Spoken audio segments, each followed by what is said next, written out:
Salut à tous, aujourd'hui dans cette vidéo on analyse les résultats financiers de Celsius et on va se concentrer aujourd'hui évidemment sur le quatrième trimestre 2024 et aussi on va faire forcément un bilan de l'année. Donc Celsius c'est une des entreprises les plus dynamiques du secteur des boissons énergétiques et aujourd'hui eh bien on va voir comment elle s'en sort face à ses concurrents, les défis qu'elle rencontre et ce qu'elle prépare aussi pour l'année 2025. Je rappelle ses concurrents notamment on a Monster, Red Bull, ça en fait partie. Et puis on va parler aussi de l'énorme acquisition qu'on a eu d'Alani Nu qui a un deal à 1,8 milliards de dollars et qui pourrait quand même transformer l'avenir de l'entreprise. Donc accrochez-vous, cette vidéo est vraiment ultra complète et riche en infos. Et donc c'est parti. Alors, si on regarde ce qui est sorti déjà en termes de revenus annuels, on est à 1,36 milliards de dollars cette année, donc l'année 2024, en hausse de 3% par rapport à 2023. Donc tant mieux, ça montre que l'entreprise continue d'attirer de nouveaux consommateurs, mais la croissance quand même ralentit un peu comparé aux années précédentes.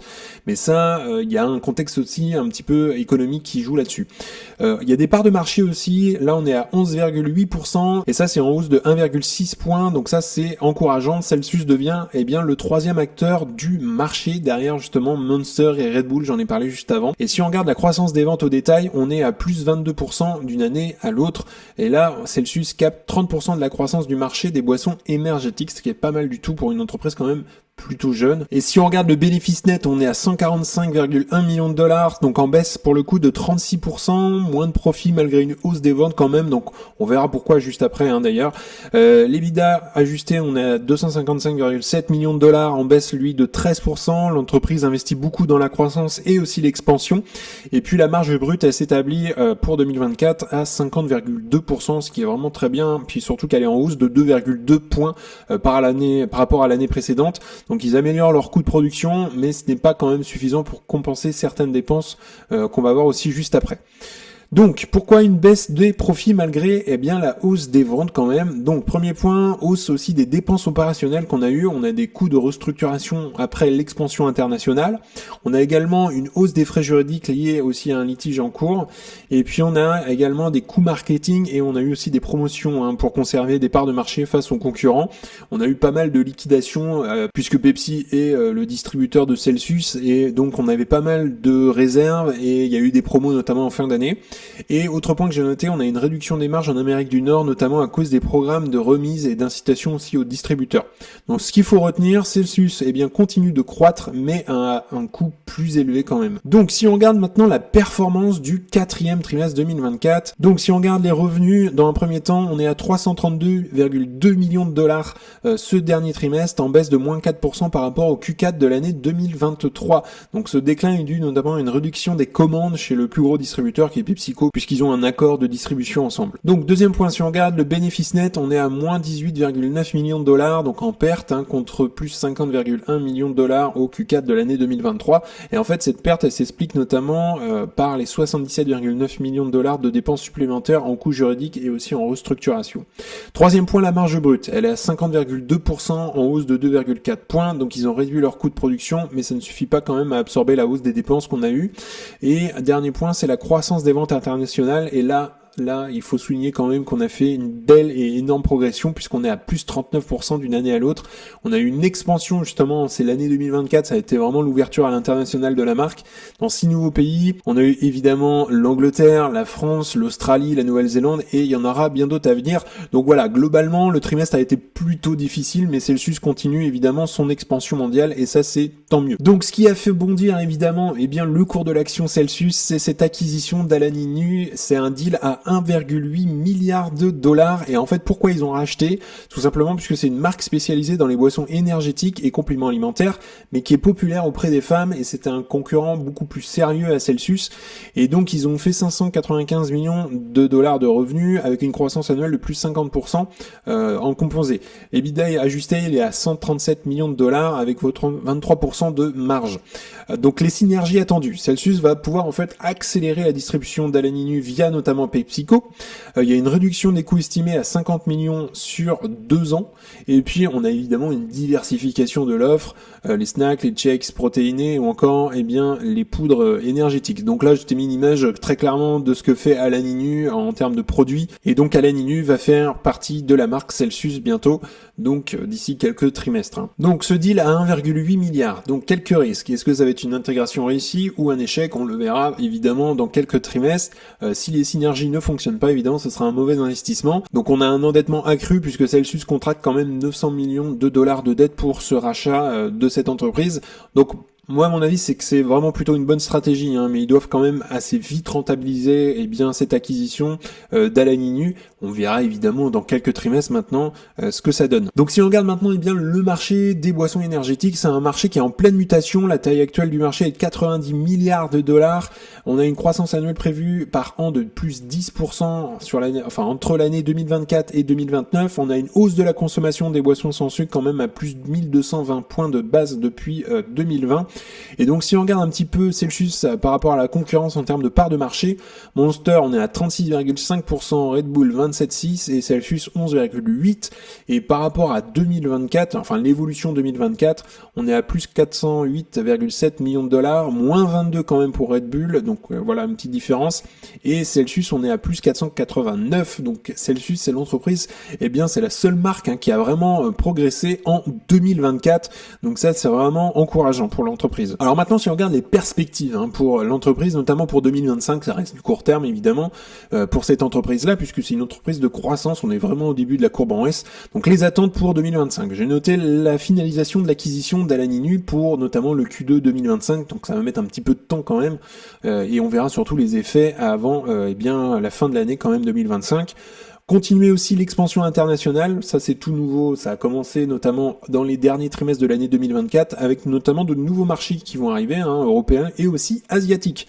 Et puis développement aussi de nouvelles gammes, hydration, protéines, multipack, donc ça on va le voir juste après. L'augmentation aussi des marges grâce à la synergie avec Alaninu, donc on verra ce que ça donne dans quelques trimestres et j'ai hâte de voir ça.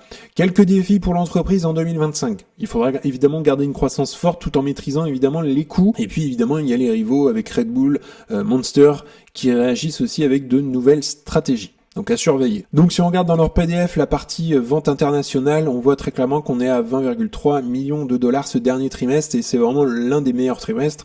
Donc là on est encore en pleine croissance et j'ai hâte de voir ce que ça donne sur la suite puisque là on est vraiment au début. Donc si on regarde maintenant la valorisation de Celsius, on a eu une réaction assez forte notamment suite aux résultats puisqu'on était autour des 25 dollars l'action et suite à l'annonce des résultats on est passé à 32, ce qui a fait quand même une belle progression de plus 35% à peu près, je crois, en aftermarket, on était à 35%, donc voilà, globalement on a fait un plus 30% dans la journée, et donc on est passé de 25 dollars à 32, donc l'action a très fortement réagi. Mais si on regarde quand même sur un an, on voit très clairement que l'entreprise a eu des plus hauts autour des 100 dollars à peu près, et elle a fait que corriger, et moi j'ai commencé à l'acheter à peu près en octobre autour des 31 dollars ici, et donc aujourd'hui elle est dans ce range un petit peu, elle a même eu un plus bas quelques jours autour des 22 dollars. Donc là, elle est pas mal remontée autour des 32. Cela dit, il y a une très très forte volatilité sur l'entreprise et donc ça pourrait peut-être continuer à monter comme ça pourrait très vite redescendre aussi. Si on regarde la valorisation de l'entreprise, donc en termes de qualité, c'est une entreprise qui a, on le voit, qui a eu une forte croissance du chiffre d'affaires, qui a peu de dettes, très clairement, ils ont ce qu'il faut. En termes de free cash flow, c'est une entreprise qui est passée en positif en 2022 et donc là, on aura la suite, on voit que c'est encourageant.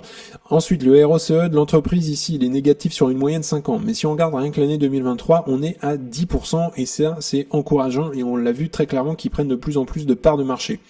Ensuite, sur le nombre d'actions en circulation, là c'est un peu moins bien, mais on a eu une forte dilution quand même entre 2015 et 2021 et on a quand même une stagnation quand même depuis 2021, on n'a pas une très très forte dilution comme on a eu entre 2015 et 2021. Cela dit, c'est quand même pas très bon d'avoir ça en tant qu'actionnaire puisque forcément il y a plus de parts de gâteau. Cela dit, ça reste une entreprise encore de croissance et donc ça me gêne pas tellement sur ce type de business, mais ça il faut quand même surveiller de près. La marge du free cash flow aujourd'hui, elle est ici négative, puisque c'est une moyenne sur 5 ans, mais si on regarde rien que l'année 2023, on était à peu près à 9,39%, l'année 2022 à 15% de marge free cash flow. Donc voilà, globalement, ici c'est plutôt très encourageant.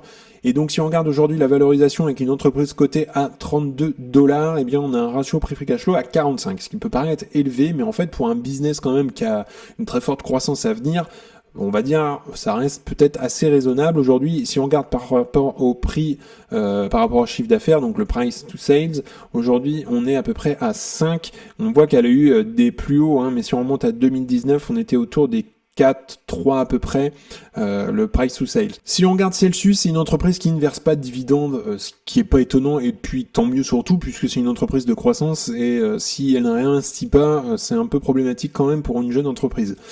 Si on regarde par rapport à la performance par rapport au S&P 500, c'est une entreprise qui explose, qui éclate, j'ai envie de dire, clairement la performance du S&P 500, de cet indice-là.